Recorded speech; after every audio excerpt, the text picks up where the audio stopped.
Alright, it's a big time with me, Michael. I'm Asher, in touch with Michael. I'm the guest here today. So it's MCTV Multimedia Production. Thank you always for joining our podcast.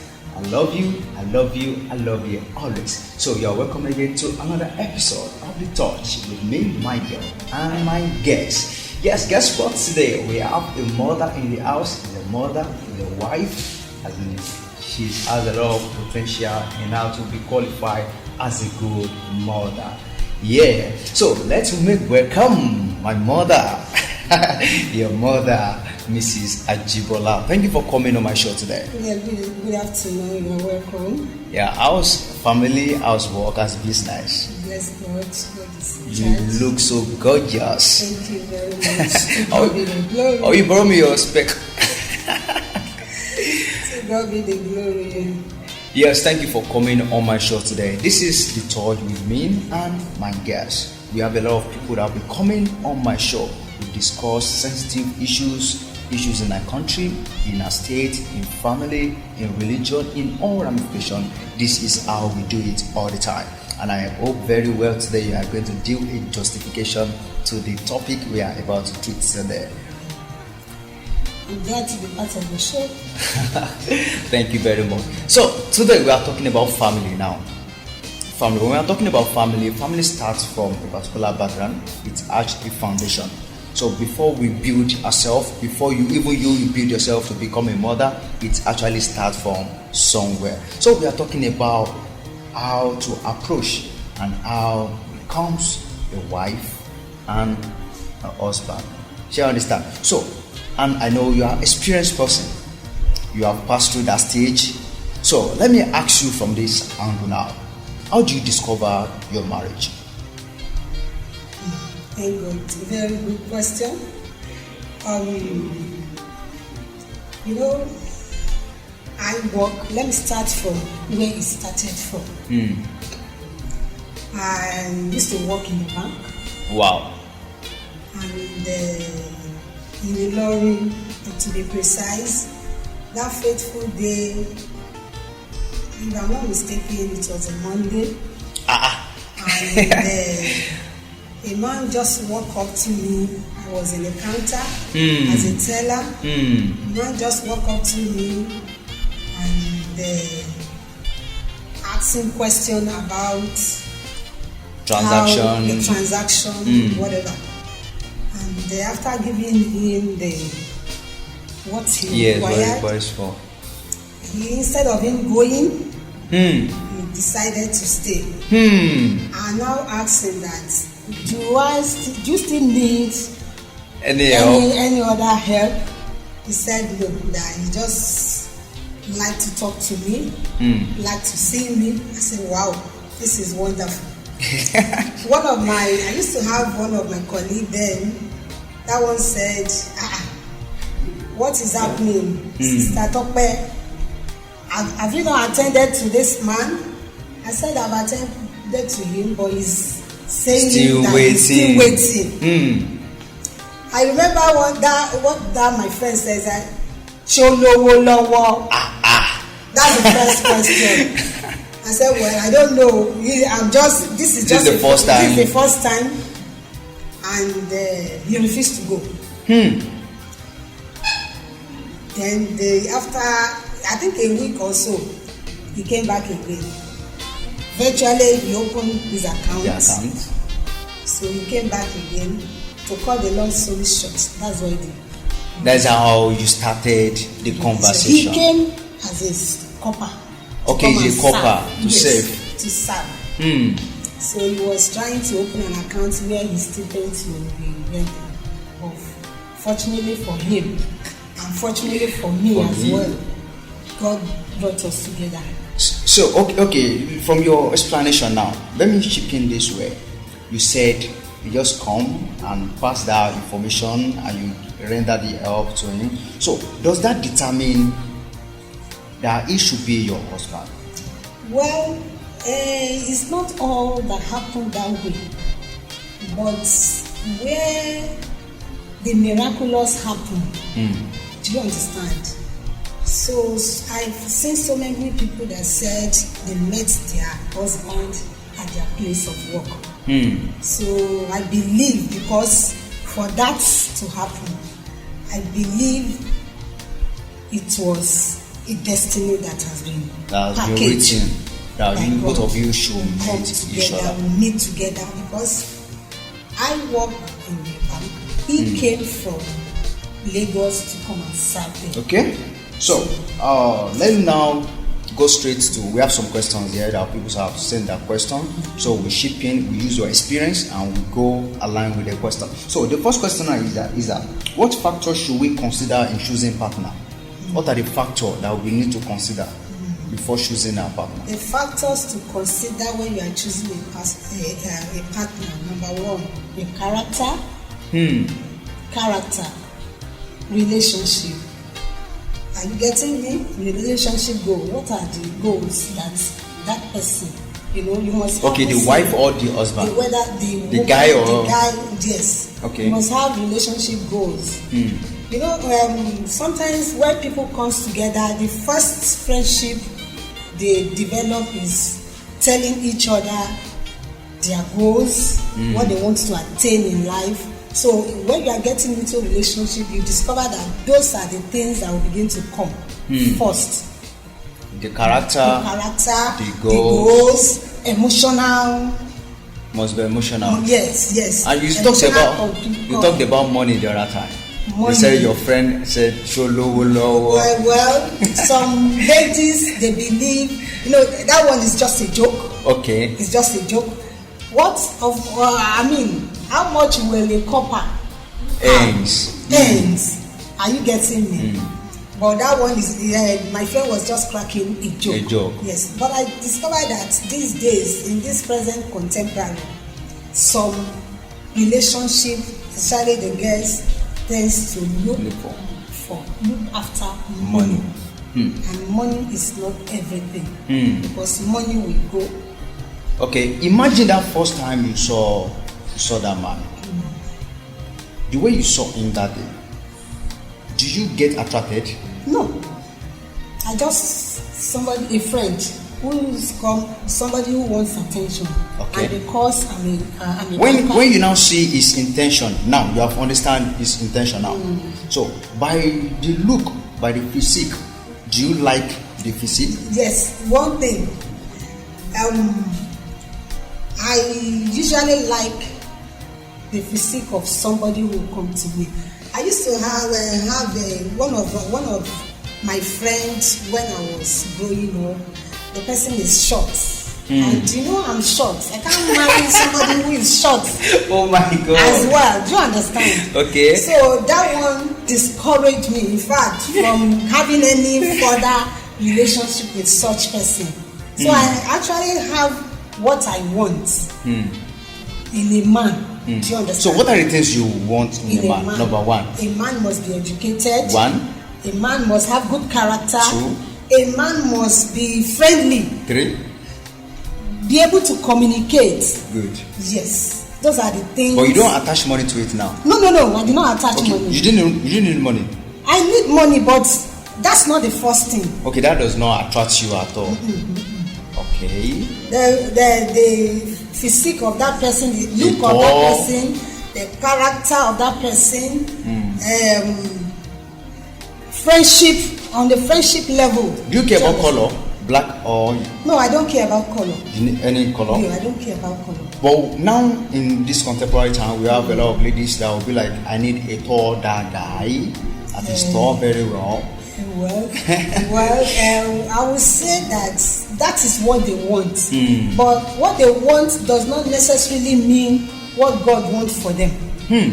Are you getting me? Yeah. What they want does not necessarily mean what God wants for them, because sometimes you can say you want a tall guy, a handsome guy, this, that. But if God said that's not the person, you can, if you go into such relationship because of the physique and whatever, it will. Okay, that's nice. Let's divert a little bit.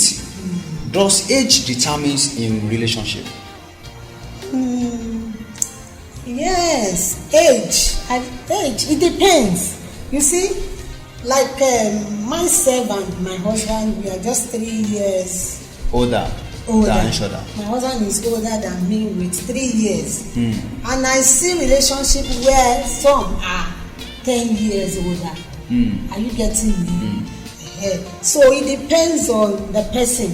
For me, I don't want to marry somebody who is older, more older than you. The reason is that you will not be free with that person. You won't be free with that person. Like the son that is older than you, you'll be free. Somebody who is older than you. Yeah. That's what. Who is older than you? Yes. No. You cannot. If like my husband, we are. I will say of age mate because if somebody is 3 years older than me, 2 years older, I will say the person is of. What if it's 10 years? 10 years, 15 years. No. That as in Egbon is there. Egbon. I've seen. Yes. I've seen. There was one of our family friends that marries somebody who is a bit older than her. Initially, they were calling themselves brother so, brother so, brother so. At the end of the day, they got married. Do you understand? But that relationship that I'm getting married, have a relationship with somebody who is my friend, will not be there. At that particular, at the first time, will not be there. But mine, at the first time, the relationship that we are of is there, so we can address ourselves as friends. Are you getting me? Okay. So imagine people that say it is love. They marry like a lady is older than the man. What do you say to that? Well, I used to have somebody that she is older than the husband, but the gap is not much. I think the reason why people don't want to get married to those who are older than them is that they won't be able to flow very well, especially, or rather, a woman who is married to a man who is married to a woman that is older than him will feel that this one, I will talk to this one, he will not listen to me, he will tell me, my friend, I'm older than you, don't disrespect me, and again, if that woman is now, the stature of that woman covers the man. Wow. Wow. That's another wow. I love that. Wow. You understand? Okay. So let me ask you this question. How can I identify red flag in potential relationship? Red flag. Let me start by giving you an example. When I was working, I have a friend. She has a boyfriend. That boyfriend must not see her talking to another man. The first thing, pam, beating. So, a relationship that you have not gotten married, you are beating each other. It's a red flag that don't go near it. Don't go there. So, a red flag. Another one is you must not see a woman or a man talking to your friend who you are in relationship with, and then you get is a red flag. Is a red flag, and then you are getting agitated. Who is she talking to? Who is it talking to? Is a red flag. I think it's a sign of love. I don't think so, because if you are not yet you are not yet married, you are still in relationship, and you are having that, so you can be sure that it's a trouble. By the time you enter into that relationship, you get married, it will be worse than that, because in relationship you have not actually know each other, the truth of each other. You understand? But the little one that you just see can pose a red flag that I don't think this relationship. All right, and then before you go, I used to tell in relationship, both woman and the man will not show you their true color. Good. That's Thank you. That is where I'm going to. Now, imagine a guy that did not even beat you, touch you when you're in a relationship, but when you get into the marriage, he started bringing the real color. Yes. How do you address so that? So that's number one. When in relationship, you don't expect that all characters, like I told you, I said character. All characters will not be displayed while you are in relationship. Are you getting me?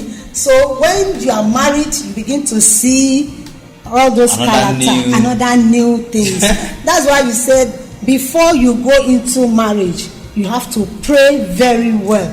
So when you now find yourself in that kind of situation and you are married, and the Bible did not want any divorce, you have to keep on praying and allow that marriage to work. Are you getting me? In other words, if that red flag is not beating, okay, you can still go. But if that red flag is that you can see that this person is a woman beater, and we also, mind you, also have man beater.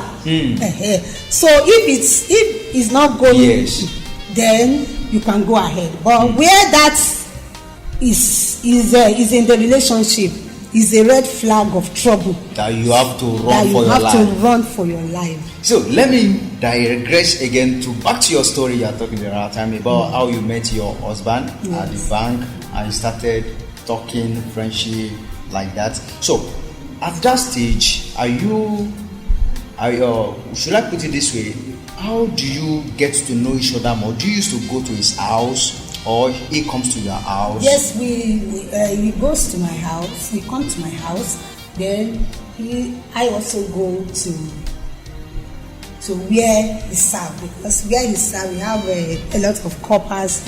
Coppers. You have to begin to introduce my girlfriend. This we just visit. You know, if you are in a relationship and you don't get to get closer to who your partner is, so that you will know little about the person. I'm not saying all. You're not going to know all. You will know little about that person before you enter into the When you go to his house, do you cook?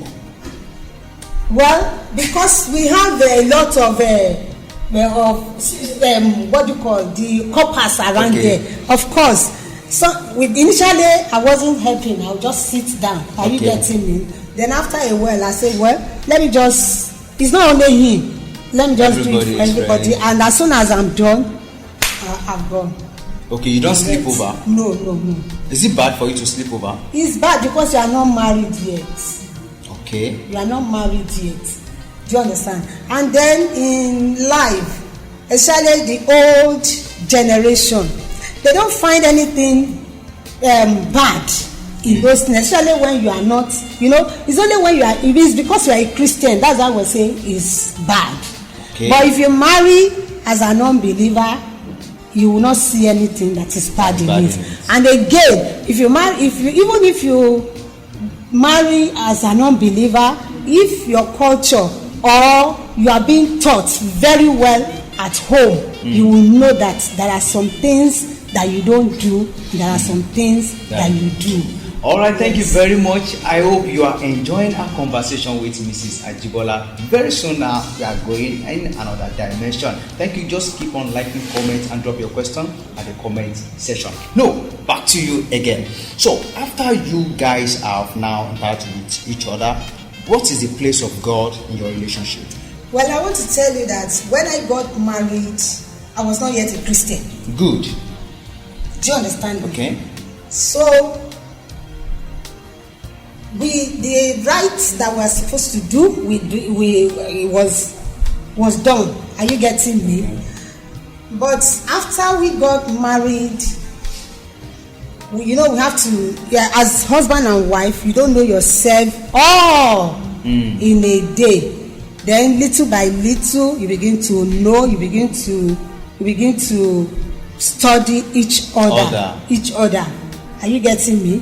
So when you study each other, you, as a woman, when you are studying, you have to be calm, so that every other display of that man you will see, get to know it.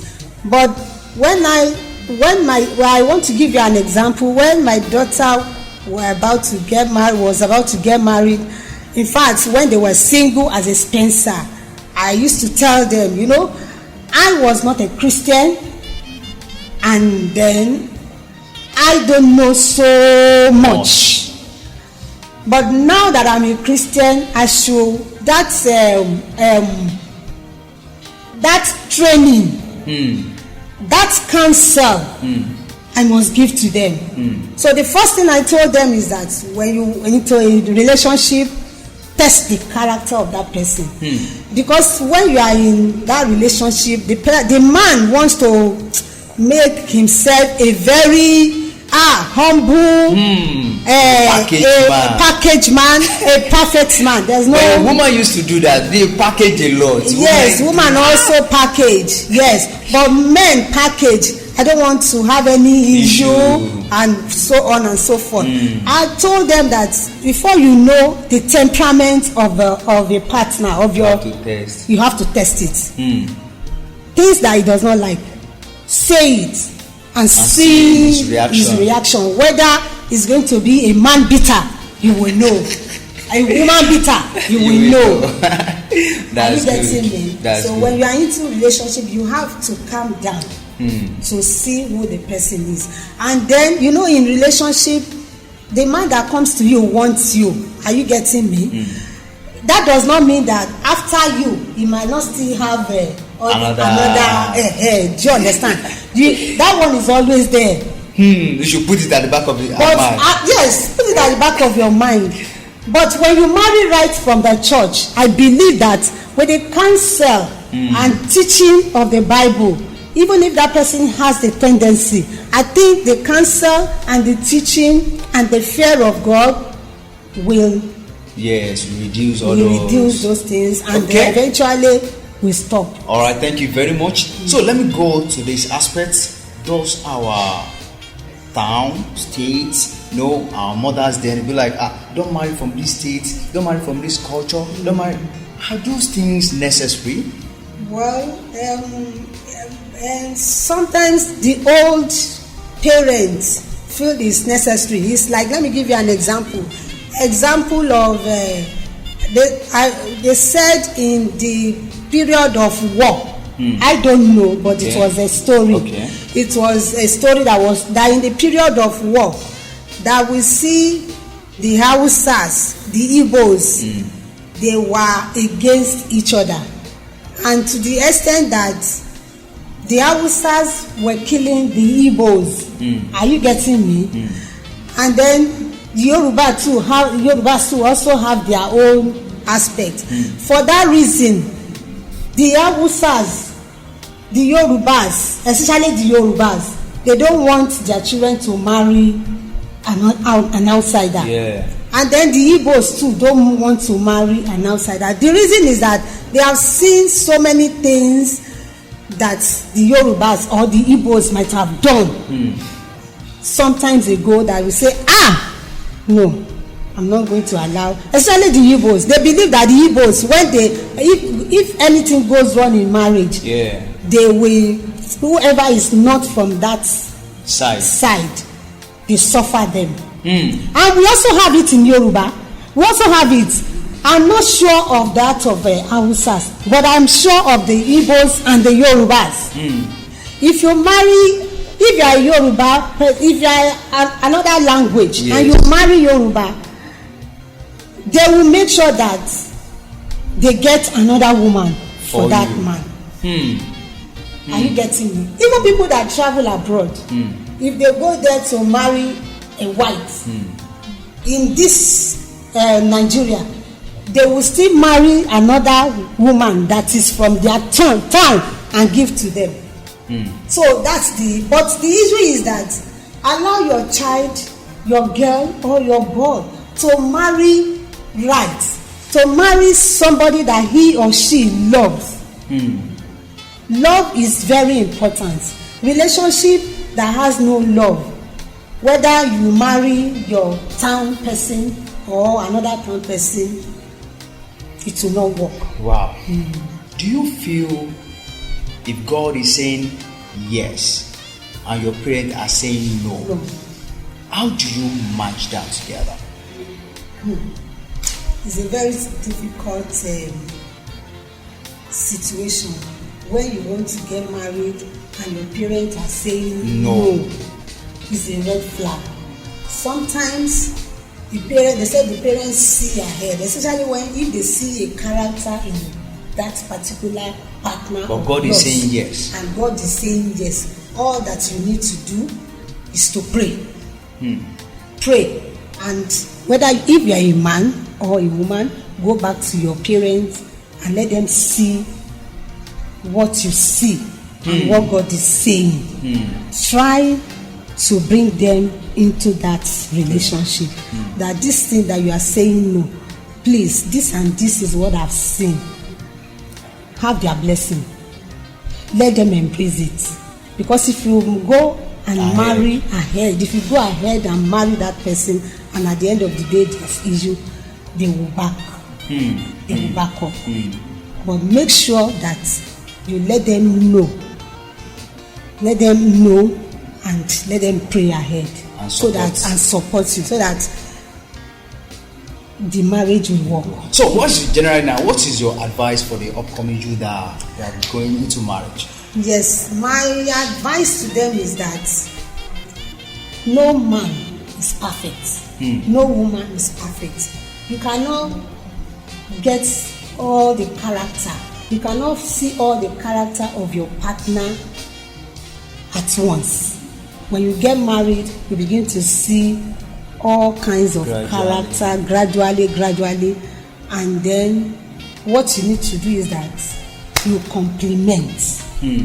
You complement each other. Where someone where any of the partner is going wrong, you call their attention in a calm manner, not in a quarrelsome manner, in a calm manner, and then you continue to pray. Pray for that your partner, pray for yourself as well, that God should give you the grace to be able to handle that relationship. Because any relationship that you don't pray before, you don't pray even after you have entered, you will get what you don't expect. And there's no saint. You should learn, because challenges will come. Forgiveness. No matter what, forgiveness. Forgive that person, forgive that woman, forgive that man, so that the marriage will work. The reason why you must allow that marriage to work is because of the seed that is planted in that marriage. Because challenges will come at the time at which you feel that, I'm getting on in marriage, and the children are growing up, and then they are making success. The devil will just come and struck, not because of anything. It's not because of you and your wife or you and your husband, but because of the seed that is in that marriage. They want to get rid of that seed, and foolish women abandon that home, leave the children, and go and allow the children to suffer. Please, my advice, in as much as you have entered into that relationship, the only way you can leave that relationship if the man or the woman is a bitter, so that you won't lose your life because of relationship. You won't lose your life. So always consider your children in marriage. That whatever challenges that come, God, who has brought you together into that relationship, will solve it. All you need to do is hand it over to God and allow God to take over. Thank you very much, Mama Timotokwe. Thank you very much for coming up on my show today. And I believe every youth outside there, they have learned a lot of lessons in today's discussion. I believe you too right now begin to study one or two things from that guy.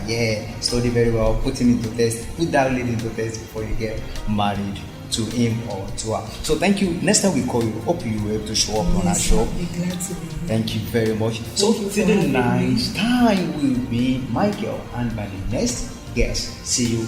Bye bye.